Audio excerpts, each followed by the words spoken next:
everyone, my name is Sankeerthana and I am from Laurel Read. Today I am going to speak about space bacteria. So when I hear the word space, I find comets and stars really very fascinating. But I also wonder, is life possible in the outer space?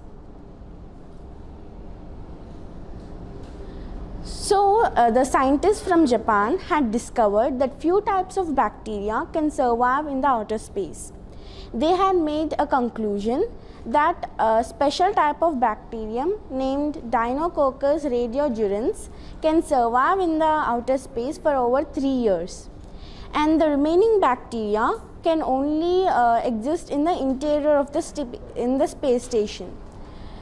So the researchers from the Japan Skibo laboratory had done an experiment is that they placed the Deinococcus radiojurans in aluminum plates on the panels of the International Space Station, and then they collected the data about that microbes and they tested them. How are they surviving in this harsh temperature and radiation?